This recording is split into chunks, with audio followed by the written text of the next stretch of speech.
शांति। आज 2 अक्टूबर 2023 के साकार मधुर महावाक्य हैं।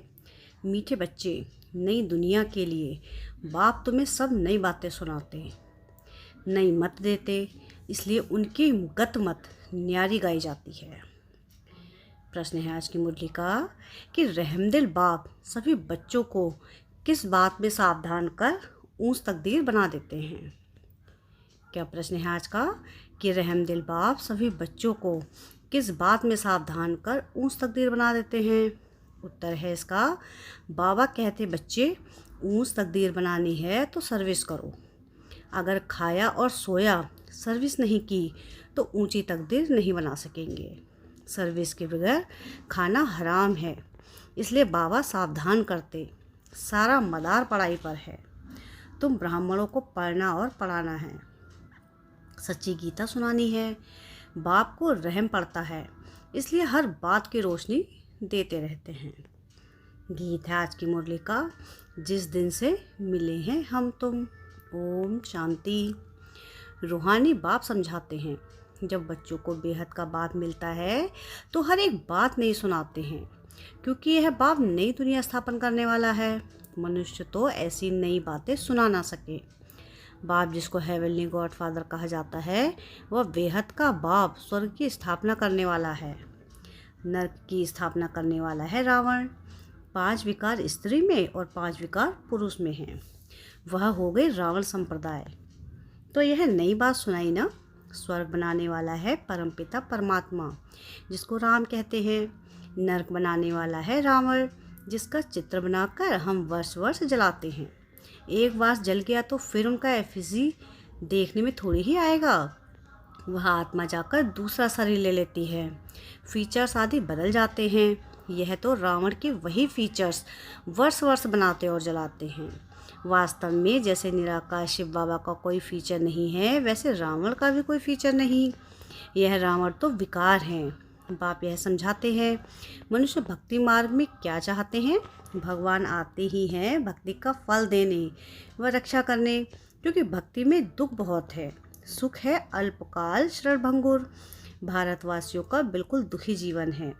कोई का बच्चा मरा, कोई का दिवाला निकला, जीवन तो दुखी रहता है ना। बाप कहते हैं, मैं आता हूँ सभी का जीवन सुखी बनाने। बाप आकर के नई बात बताते हैं, कहते हैं मैं आया हूँ स्वर्ग की स्थापना करने। वहाँ तुम विकार में नहीं जाएंगे। वह है निर्विकारी राज्य, यह है विकारी राज्य। अगर तुमको स्वर्ग का राज्य चाहिए तो वह बाप ही स्थापन करते हैं। नरक का राज्य रावण स्थापन करते हैं। तो बाप पूछते हैं, तुम स्वर्ग में चलेंगे, वैकुंठ की महारानी महाराजा विश्व के मालिक बनेंगे। यह कोई वेद शास्त्र आदि की बातें नहीं। बाप ऐसे नहीं कहते कि राम राम कहो व दर दर धक्के खाओ, मंदिरों तीर्थ आदि में जाओ व गीता भागवत आदि बैठकर पढ़ो। नहीं, सतयुग में तो शास्त्र होते नहीं। तुम भल कितने भी वेद शास्त्र आदि पढ़ो, यज्ञ तप दान पुण्य आदि करो, यह है ही धक्के खाना। इनसे प्राप्ति कुछ भी नहीं। भक्ति मार्ग में कोई एम ऑब्जेक्ट नहीं है। मैं तुमको स्वर्ग का मालिक बनाने आया हूँ। इस समय सब नरकवासी हैं। अगर कोई को कहो कि तुम नरकवासी हो तो बिगड़ेंगे। वास्तव में तुम जानते हो, नरक कलयुग को और स्वर्ग सतयुग को कहा जाता है। बाप वैकुंठ की वासा ही ले आए हैं। कहते हैं स्वर्ग का मालिक बनना है तो पवित्र जरूर बनना पड़ेगा। मूल बात सारी पवित्रता की है। कई मनुष्य कहते हैं कि हम पवित्र तो कभी नहीं रह सकते। अरे तुमको पावन बनाते हैं स्वर्ग में चलने के लिए। पहले वापस शांति धाम में जाकर फिर स्वर्ग में आना है। सभी धर्म वालों को कहते हैं देह को छोड़ अशरीरी बनकर जाना है, इसलिए देह के अभिमान को तोड़ो। मैं क्रिश्चियन हूँ, बौद्धी हूँ, यह सब मैं देह के धर्म। आत्मा को स्वीट होम में रहती है। आत्मा तो स्वीट होम में रहती है। तो अब बाप कहते हैं वापस मुक्ति धाम चलेंगे, वहाँ तुम सुख शांति में रहेंगे। बताओ तुम वापस कैसे चल सकते हो। मुझ बाप को और अपने स्वीट होम को याद करो। देह के सब धर्म छोड़ो। यह मामा है, काका है, चाचा है, इन सब देह के संबंधों को छोड़ो। अपने को देही समझो, मुझे याद करो। बस यह है मेहनत, और मैं कुछ नहीं सुनाता हूँ। शास्त्र आदि जो पढ़े हो वह सब छोड़ो।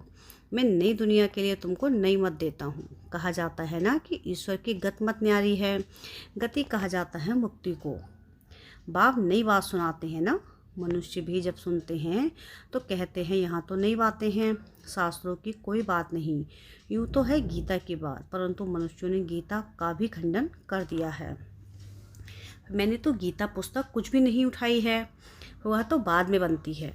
मैं तो तुमको ज्ञान सुनाता हूँ। ऐसे कभी कोई नहीं कहेंगे कि तुम मेरे सिकलधे बच्चे हो। यह निराकार परमात्मा ही कहते हैं। निराकार आत्माओं से बात करते हैं, आत्मा सुनती है, यह शरीर है, ऑर्गन्स। यह बात कभी कोई समझते नहीं। वह मनुष्य को सुनाते हैं, यह परमात्मा बैठ आत्माओं को सुनाते हैं। हम आत्माएं सुनती हैं इन कानों द्वारा। तुम जानते हो परमपिता परमात्मा बैठ समझाते हैं, मनुष्य तो यह वंडर खाते हैं। भगवान कैसे समझाएगा, वह तो समझते हैं। श्री कृष्ण भगवान हुआ, अरे श्री कृष्ण तो देहधारी है, मैं तो देहधारी नहीं, मैं विदेही हूँ और विदेही आत्माओं को सुनाता हूँ। तो यह नई बातें सुनने से मनुष्य चकित हो जाते हैं। तो कल्प पहले बच्चे सुनकर गए थे, उन्हों को तो बहुत अच्छा लगता है। पढ़ते हैं, मम्मा बाबा कहते हैं। इसमें अंधश्रद्धा की तो कोई बात हो ना सके। लौकिक रीति भी बच्चे माँ बाप को माँ बाप कहते हैं। अभी तुम उन लौकिक माँ बाप की याद छोड़ पारलौकिक माता पिता को याद करो। यह है पारलौकिक माँ बाप तुम्हें अमृत की लेन देन सिखलाने वाले हैं। कहते हैं, हे बच्चे, अब विष की लेन देन छोड़ो। मैं तुमको जो शिक्षा देता हूँ वह एक दो को दो, तो तुम स्वर्ग के मालिक बन जाएंगे। थोड़ा सुनेंगे तो भी स्वर्ग में आ जाएंगे, परंतु औरों को आप समान नहीं बना सकते, तो दास दासी जाकर बनेंगे। दास दासियों में भी नंबरवार होते हैं। बच्चों को संभालने वाले दास दासियाँ जरूर अच्छे मर्तबे वाले होंगे। यहाँ रहते हुए फिर अगर पढ़ते नहीं तो दास दासी बन पड़ते हैं। प्रजा में भी नंबरवार होते हैं। जो अच्छी रीति पढ़ते हैं वह इतना ऊंच पद पाते हैं। प्रजा में साहूकारों के भी दास दासियाँ होंगे।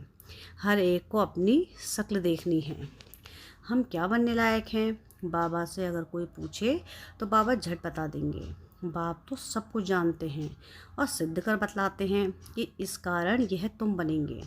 भल सरेंडर किया है उसका भी हिसाब किताब है। सरेंडर किया है परंतु कुछ सर्विस नहीं करते, सिर्फ खाते पीते रहते, तो जो दिया वह खाकर ख़त्म करते हैं। दिया सो खाया, सर्विस नहीं की तो थर्ड क्लास दास दासी जाकर बनेंगे। हाँ, सर्विस करते हैं और खाते हैं तो ठीक है, धंधा कुछ नहीं करते तो खा खा कर ख़त्म कर देते हैं, फिर और भी बोझा चढ़ जाता है। यहाँ रहते हैं, जो दिया सो खाया, सो भल नहीं देते हैं परंतु सर्विस बहुत करते हैं, तो वह ऊंच पद पा लेते हैं। मम्मा ने धन कुछ नहीं दिया परंतु पद बहुत ऊंच पाती हैं, क्योंकि बाबा की रूहानी सर्विस करती हैं। हिसाब है ना, कईयों को नशा रहता है कि हमने तो सब कुछ दिया है, सरेंडर हुए हैं, परंतु खाते भी तो है ना। बाबा मिसाल तो सब बताते हैं, सर्विस नहीं की, खाया और खल्लास किया। कहते हैं ना, जिन सोया तिन खोया। 8 घंटे सर्विस करने बगैर खाना हराम है। खाते रहेंगे तो जमा कुछ नहीं होगा, फिर सर्विस करनी पड़ेगी। बाप को तो सब बतलाना पड़ जाता है ना, सो कोई ऐसे नहीं कहेंगे कि हमको बतलाया क्यों नहीं। बाबा ने सब कुछ दिया और फिर सर्विस भी करते रहते हैं, तो ऊंच पद भी है। सरेंडर हुए और बैठ खाया, सर्विस नहीं की तो क्या बनेगा। श्रीमत पर चलते नहीं। बाबा खास समझा रहे हैं, ऐसे नहीं कि पिछाड़ी को कहें कि हमारा पद ऐसा क्यों हुआ। तो बाप समझाते हैं, सर्विस ना करना, मुफ्त में खाना, उसका नतीजा कल्प कल्पांतर का यह हो जाएगा। इसलिए बाबा सावधान करते हैं, समझाना चाहिए, कल्प कल्पांतर के लिए हमारा पद भ्रष्ट हो जाएगा। बाबा को हम को रहम पड़ता है, इसलिए हर बात की रोशनी देते हैं। सर्विस नहीं करेंगे तो ऊंच पर नहीं पा सकेंगे। जो गृहस्थ व्यवहार में रहते सर्विस करते हैं उनका पद बहुत ऊंच है। सारा मदार पढ़ाई और पढ़ाने पर है। तुमको सच्ची गीता सुनानी है, वह तो कच्छ में कुरम उठाते हैं, तुम्हारे कच्छ में कुछ नहीं। तुम हो सच्चे ब्राह्मण, तुमको सच सुनाना है, सच्ची प्राप्ति करानी है, और सबने घाटा ही दिलाया है, इसलिए लिखा जाता है वह सब झूठ है। बाबा सच सुनाकर सचखंड का मालिक बनाते हैं, यह तो समझने की बात है। विश्व का मालिक बनना कम बात है क्या। सेंसिबल बच्चे जो होंगे वह तो प्लान बनाते रहेंगे, हम सोने की ईंटों का ऐसे ऐसे मकान बनाएंगे, यह करेंगे। साहूकार का बच्चे जैसे बड़ा होता जाएगा तो उसको ख्यालात चलेंगे कि हम ऐसे करेंगे, ऐसे यह बनाएंगे। तुम भी भविष्य में प्रिंस बनते हो तो शौक़ होगा ना, हम ऐसे ऐसे महल बनाएंगे जो और कोई का नहीं होगा। यह ख्यालात उनके चलेंगे जो अच्छी रीति पढ़कर पढ़ाते हैं। बात सही तो होगी ना, तो बुद्धि में यह ख्यालात चलनी चाहिए। हम कितने नंबर में पास होंगे, बड़ा भारी स्कूल है, इसमें लाखों करोड़ों पढ़ेंगे, ढेर आएंगे।